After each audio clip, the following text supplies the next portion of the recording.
Hello everyone, welcome to our YouTube channel IIPS, the Educational Incubator. I'm Sanira Waas, your host for today, and this is our second discussion in the MCQ paper in the Introduction to Economics chapter. So you can find the link below and go and check our other discussions in regard to this paper, and also if you see what is this and if you wonder what is this, you can find the link below. You can find the MCQ paper there. Go download it, grab it, download it, and do it by your own. And even you can find the answer sheet down there. Take it also, check yourself, then come to this discussion with us. And don't forget, if you haven't subscribed us yet, subscribe us for more informative videos like this. And let's see what we have got today in regard to Introduction to Economics, MCQ Discussion Part 2 with Sanira Waas. Right. Question 6. Economic rent is, they ask in the concept of economic rent, and have given 5 answers.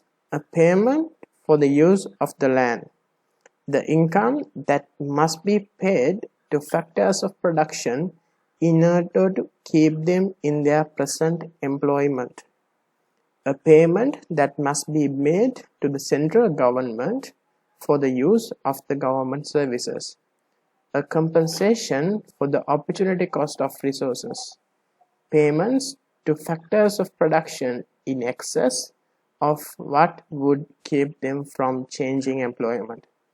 This is a kind of a concept question where they are directly asking the concept, the meaning, the definition of the concept of economic rent. Let's see what we have got as the explanation.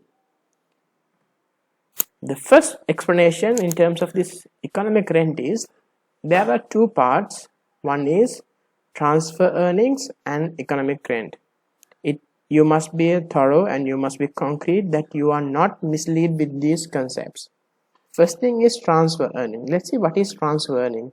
Transfer earnings are the minimum reward required to keep factors of production such as land in its current production.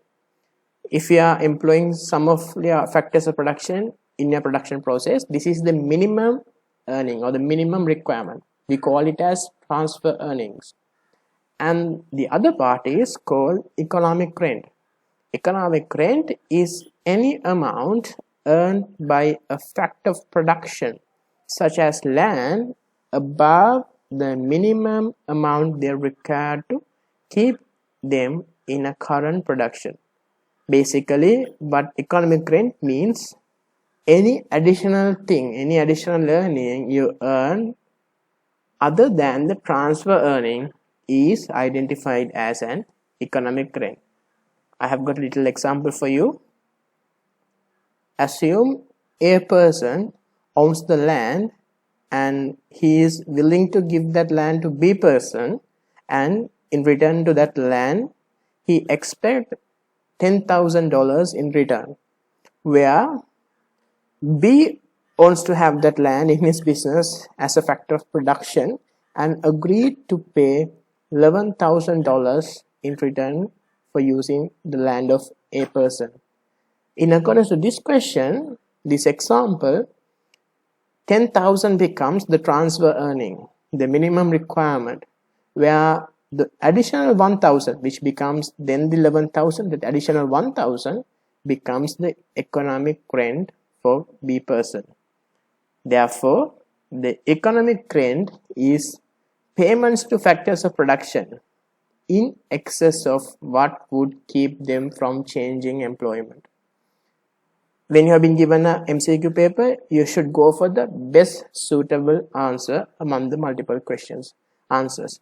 So, in question number 6, the 5th answer is the best suited answer. Right. Question number 7.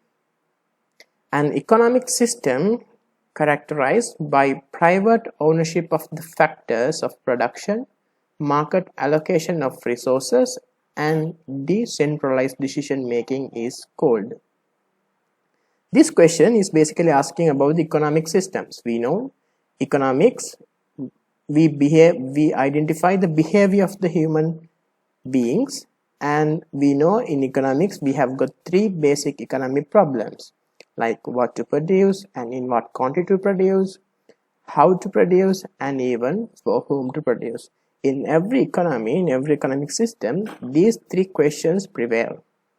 To solve these three questions, there we have the economic systems, and we can find multiple ways, multiple types of economic systems. And this question asks, given that these characteristics, which economic system is being asked for? In here, an economic system characterized by private ownership of the factors of production.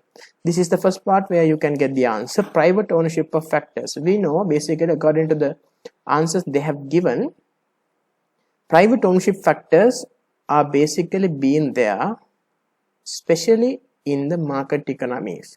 We know in market economies, the private ownership of factors prevailed, and the other way, market economy, and the other economic system which is controversial is command economy. And in the command economy, the ownership of the factors are mere public. So we can eliminate the command economic, and even the central planned economy is also been identified as a command economy. So question number 7, the answers 4 and 5 are eliminated, and we have got 3 answers: market economy, traditional economy, and social market economy.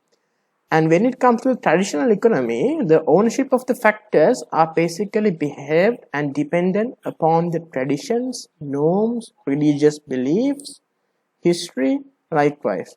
So we can eliminate the traditional economy as well, because the private property ownership is not prevailed in a traditional economy. It is not characterized like that way. Then we have got 2 answers remaining. One is market economy and social market economy. Let's see what is market economy and the social market, the differentiation between these 2 things. Market economy is in here they have identified as a free market or the complete market economy, and the social market economy is identified as a mixed economy. We do have the traditional economies, central planned authority or the command economy, then the market economy, and then the mixed economies. Social market economy is also a mixed kind of economy where they tend to be much more command, much more communist, much more social. Basically, in such a social market economy, as I mentioned, it is much into a socialist, a command economy.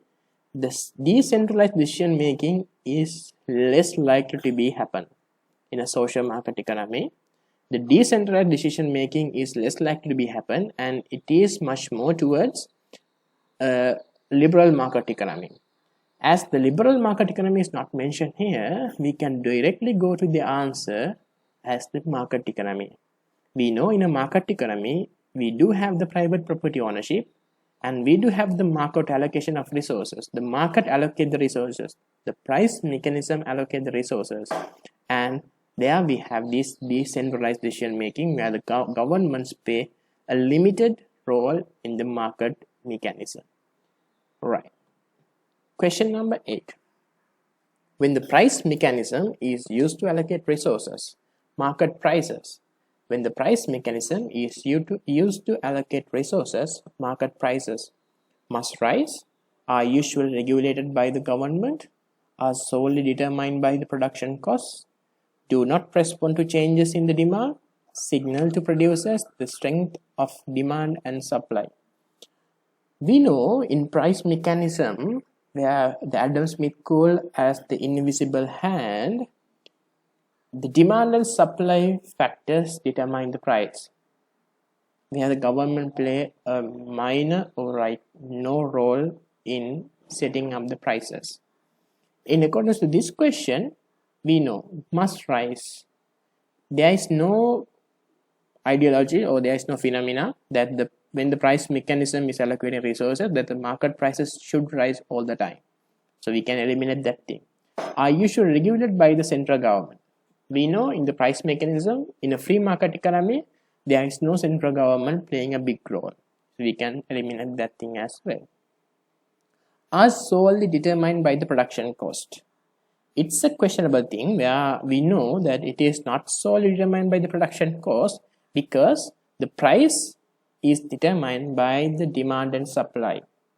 And even the answer 4 does not respond to changes in the demand. We know it is also incorrect, where it is thoroughly changing for the demand, where the demand or the consumer sovereignty is there in a price mechanism in a free market economy.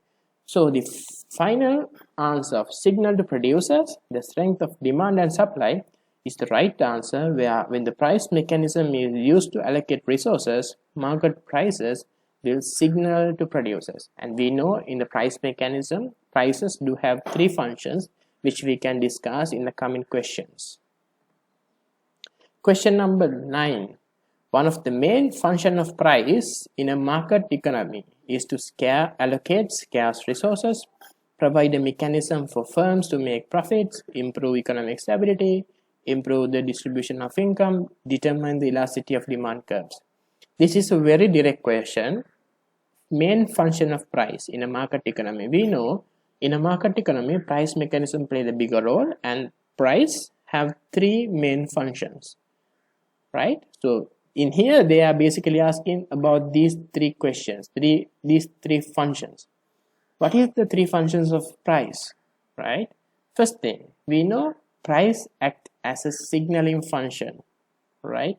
And even we know price act as a incentive function, and even we know price act as a rationing device. Basically, this, according to these answers, we can find rationing device. Rationing means allocating resources, allocation of resources. So one of the main function of price in a market economy is none other than the first answer of allocate scarce resources. Question number 10, the final question for this part 2 discussion of the MCQ paper in the first lesson of Introduction to Economics. The 3 groups of decision makers in a mixed economic system. This is a very simple question. And in here, we know there's something called the circular flow of income, and in every economy, there are actors and there are players. In here, they're asking what are the basic or the 3 groups of decision makers in a mixed economic system. Again, going back to the theory, we do have the traditional economic system and the market economic system, command economic system, and the mixed economic system. Now, in question number 10, they are asking the 3 groups of decision makers in the mixed economic system, right? In a mixed economic system, we do have the households, we do have the business firms, and plus we do have a government playing a bigger role. Not like the other economic systems of traditional market or command. In a mixed economic system, these 3 players, these 3 groups makes crucial economic decisions. Household, business firms, and governments make economic decisions in a mixed economic system, right? So that's it in the part 2 discussion. Through the part 3 discussion in the coming video, you can find the answers from question number 11 to question number 15. And don't forget to subscribe us if you haven't done yet. Subscribe us for more informative videos. You can find the link below in the description. Go and check our other playlists in the concepts of Introduction to Economics, and not like that, you can find the other informative videos through our YouTube channel. Get in touch with us, and thank you, and we'll see you through the next discussion of this MCQ paper, part 3, and keep in touch with us. Thank you, and see you soon.